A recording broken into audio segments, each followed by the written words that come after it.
की डोली भैया चढ़ाता हंसा उड़े आकाश में कोयलिया बोले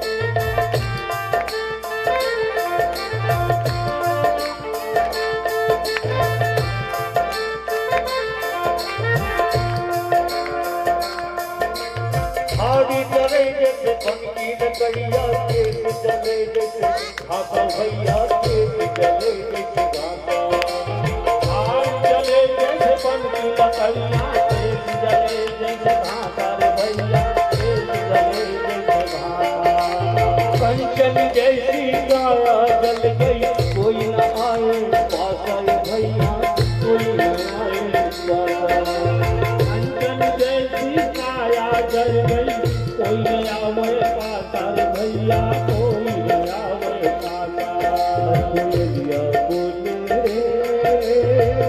अम्मा के डालियां कोयलिया बोले ये हंसा उड़े अकेला है कोयलिया बोले कोयलिया बोले अम्मा के डाल में को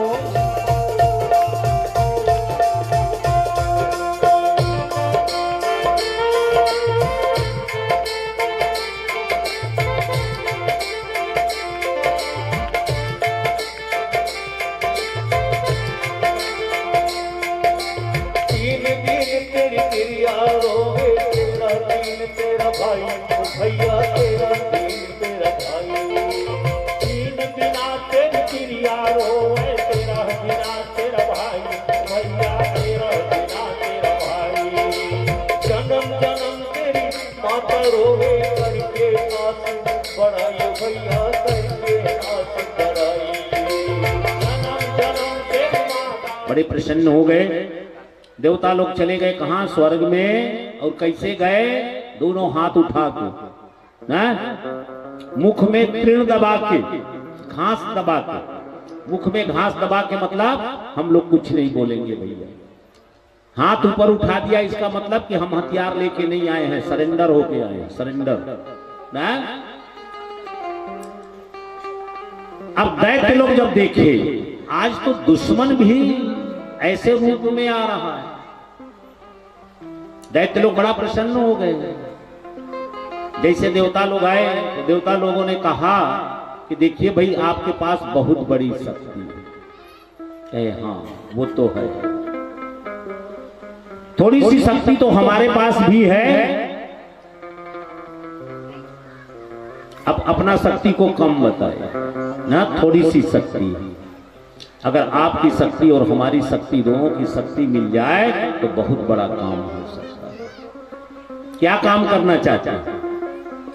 कहे समुद्र का मंथन करना चाहते हैं, उससे क्या मिलेगा? कहे समुद्र के गर्भ में अमृत मिलेगा। अब अमृत पाने के लालच में देवता और दैत्य एक साथ काम करने के लिए तैयार है।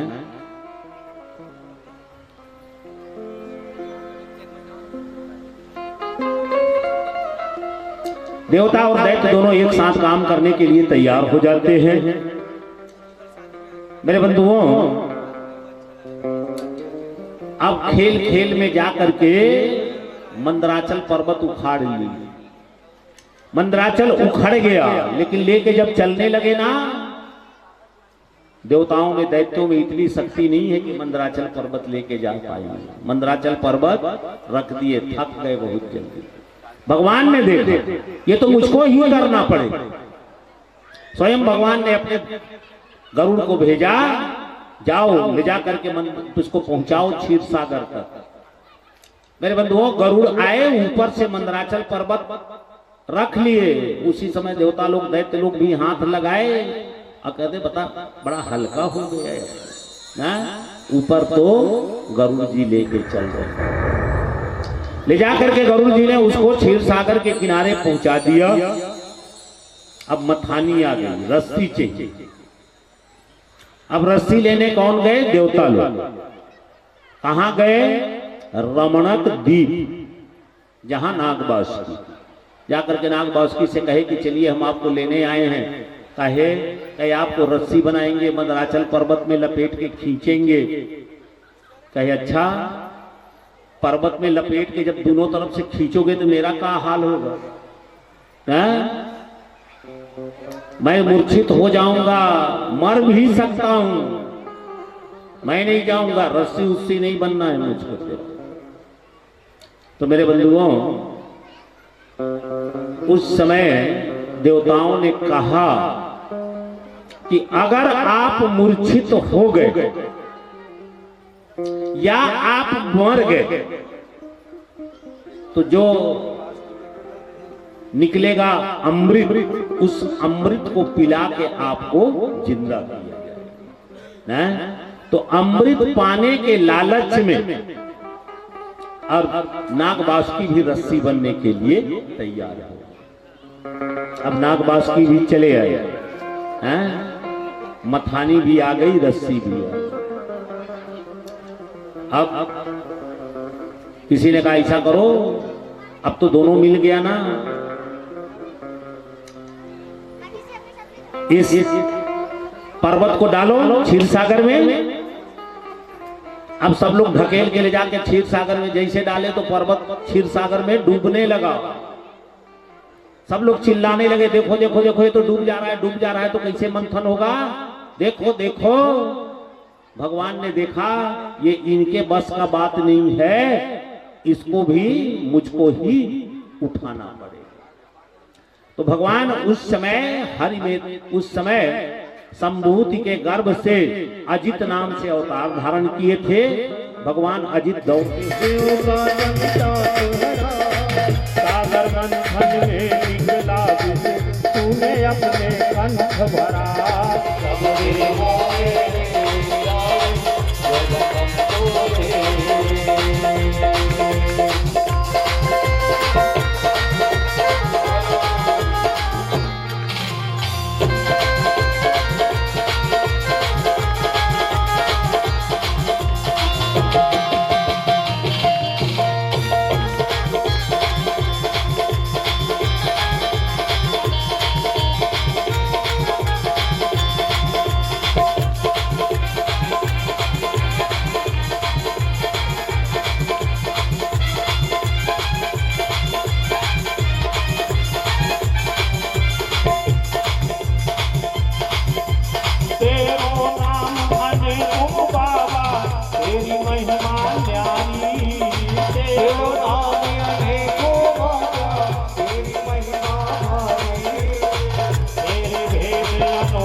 धनुष निकलता है जो भगवान के हाथ का धनुष है। वहां से चंद्रमा जो आकाश का विभूषण बनता है। इसके बाद एक शंख जो भगवान के हाथ का शंख है।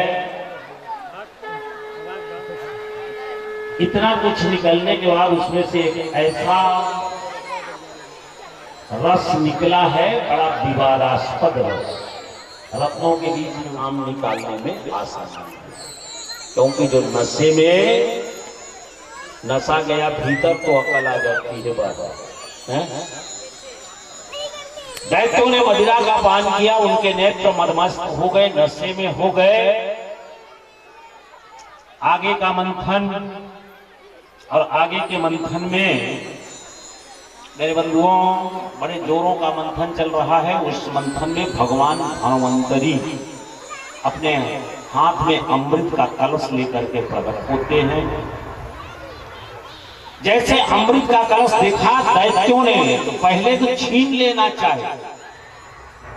धन्वंतरी देना नहीं चाहते हैं तो उनको मारना चाहिए। भगवान देखिए इसको तो मार डालेंगे, मुझको ही रक्षा करना पड़ेगा। लेकिन दैत्यों से रक्षा कैसे करें? दैत्यों से रक्षा करने के लिए आज भगवान शिव स्वरूप बन गए, क्योंकि दैत्यों को ऐसा लगता था ना कि हमारे लायक देवता ये शंकर है, भगवान है। दैत्यों को मर्यादा में रहना नहीं है, और भगवान शिव भी कभी मर्यादा में बनते नहीं रहते।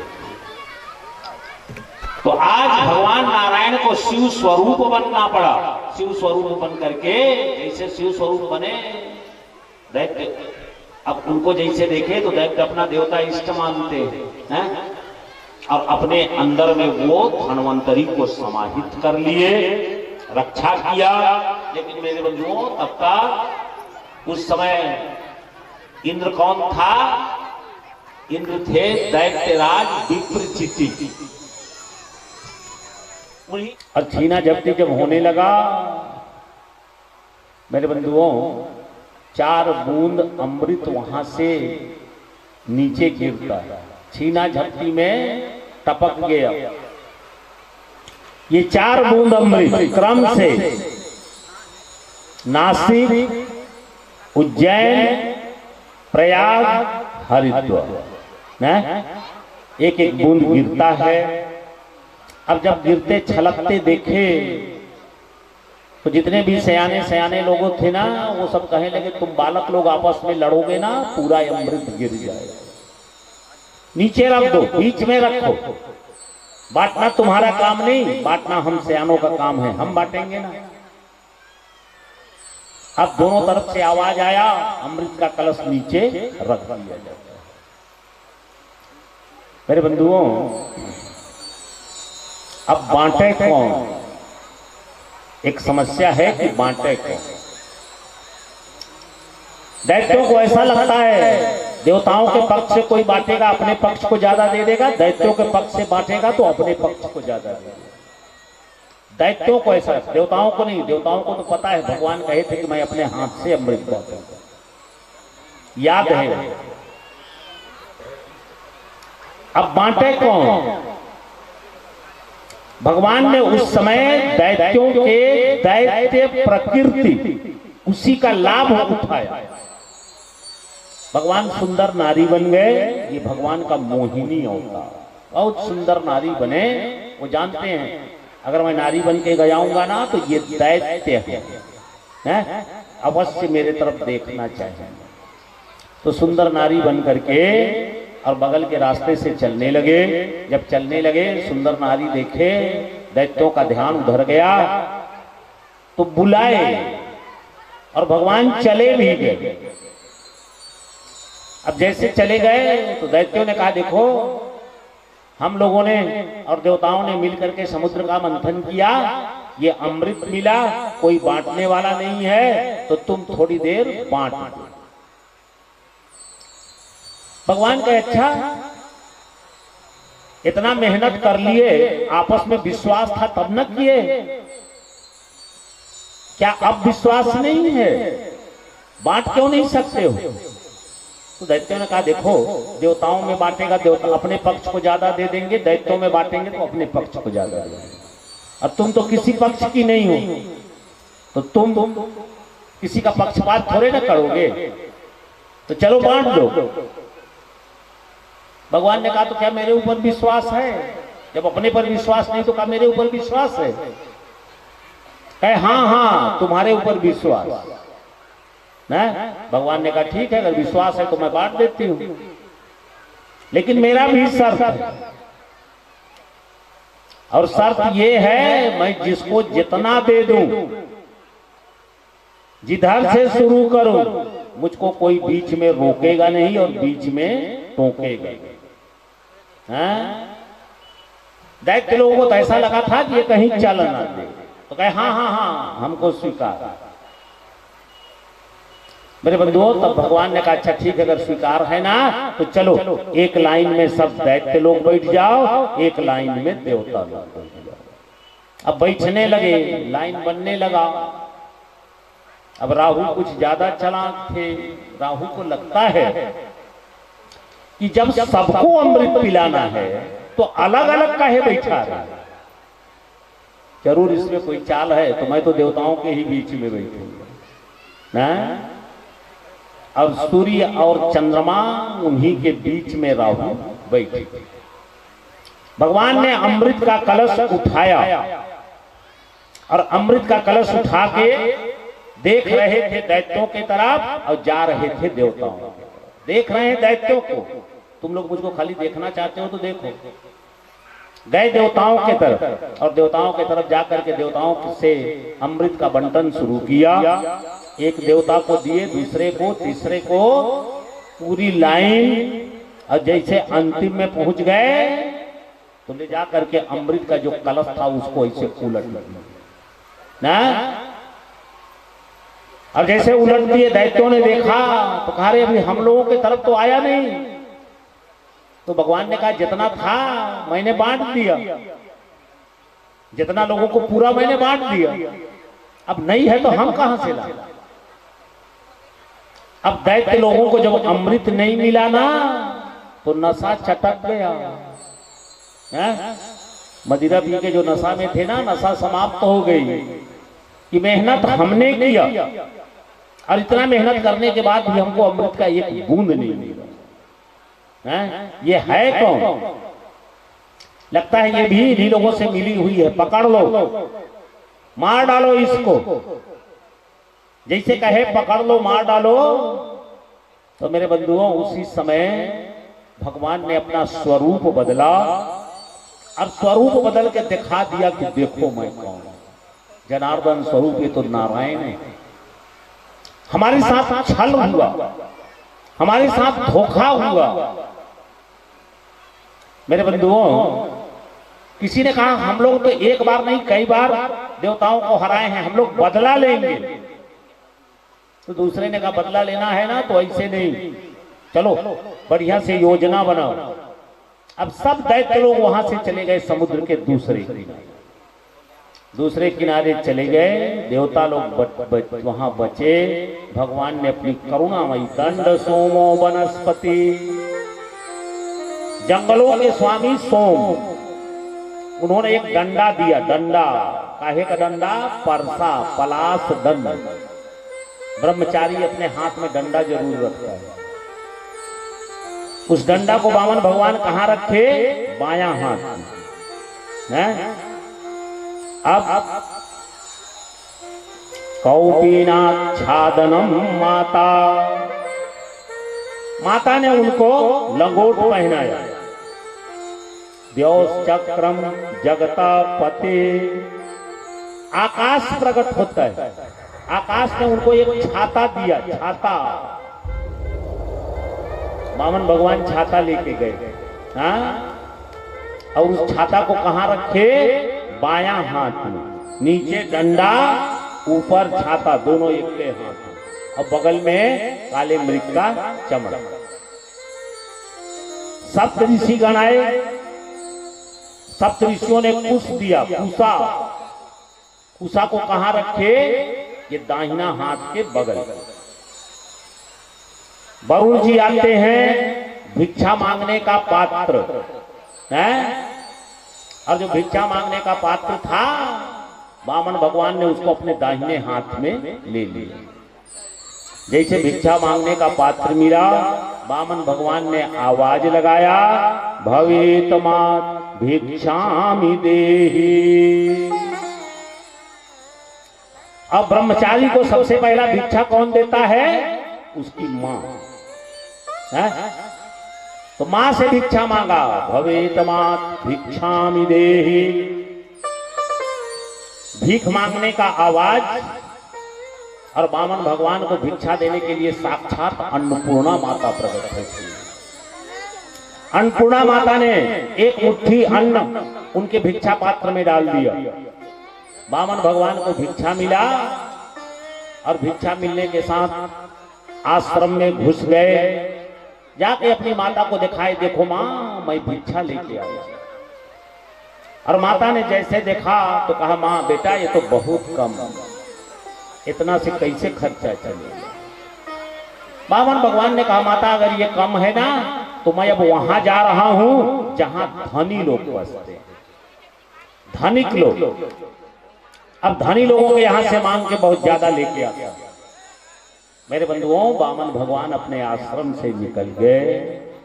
और वामन भगवान, उस समय वामन भगवान का स्वरूप 52 अंगुल का शरीर, सुंदर पीत वर्ण, शरीर का रंग पीला था, घुंघराले बाल, गोलाकार मुखमंडल, स्मित मुस्कान, मुंह में हमेशा मुस्कुराते हुए, बायां हाथ में नीचे डंडा है, ऊपर छाता, दाहिना हाथ में भीख मांगने का पात्र। वामन भगवान अपने आश्रम से निकल गए। और ऐसा शोभा, जो देखता था वो देखता ही रह गया। वामन भगवान का स्वरूप, तेरी मंद मंद मुस्कनिया पे बलिहार प्यार जो, बलिहार प्यार जो। तेरी मंद मंद मुस्कनिया पे बलिहार प्यार जो, बलिहार प्यार जो। तेरी मंद मंद मुस्कनिया पे बलिहार प्यार जो, बलिहार प्यार जो। तेरी मंद मंद मुस्कनिया पे बलिहार प्यार जो, बलिहार प्यार जो। तेरी मंद मंद मुस्कनिया पे बलिहार प्यार जो, बलिहार प्यार जो। तेरी मंद मंद मुस्कनिया पे, बोलिए वामन भगवान के।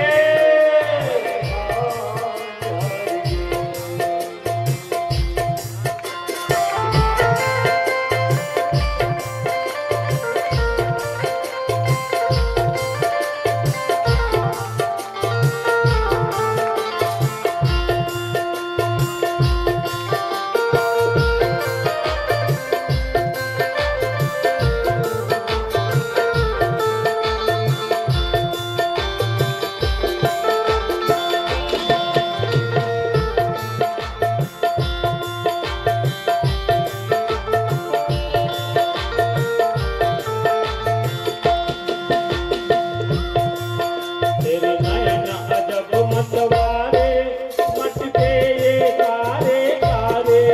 तेरे नयन अजब मतवारे, मटके ये कारे कारे। तेरी तिरछी, तेरी तिरछी, तेरी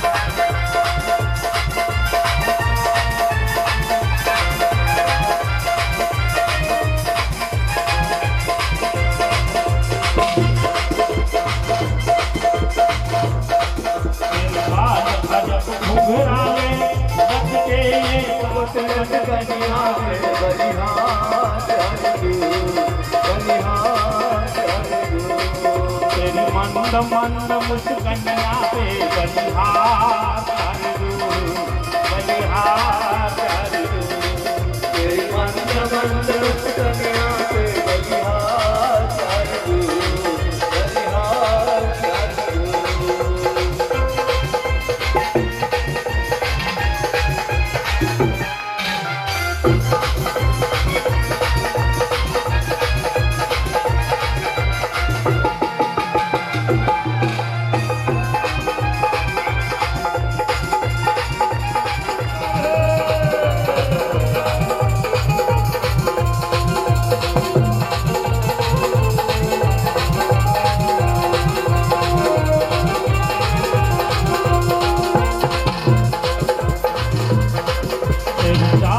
जब मतवारी लगती है प्यारी प्यारी जब मतवारी लगती है प्यारी प्यारी चाल जब मतवारी लगती है प्यारी प्यारी चाल जब मतवारी लगती है मेरी पायल की नैया पे बलिहार करती बलिहार करती मन मन मुस्कनिया पे बलिहार बलिहार तेरी मन मन मुस्कनिया पे बलिहार बलिहार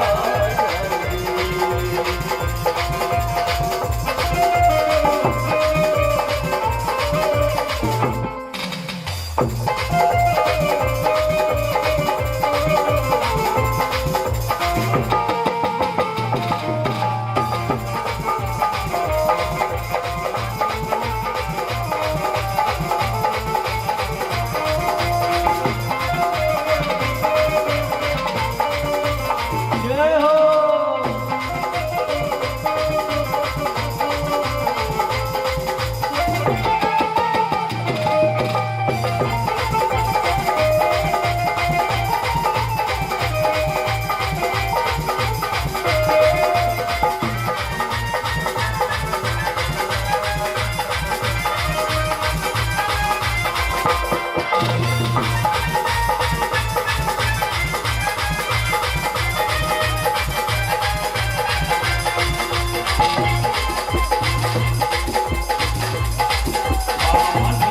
भिक्षा मांगे हर जग को शिक्षा लागे भिक्षा मांगे हर जग को शिक्षा लागे भिक्षा मांगे हर जग को शिक्षा लागे भिक्षा मांगे हर जग को शिक्षा लागे तेरी हाथों में छातरिया में बलिहार तेरी हाथों की छातरिया में बलिहार बलिहार मन मन मुस्कनिया पे बलिहार बलिहार तेरी मन मन मुस्कनिया पे बलिहार बलिहार बलिहार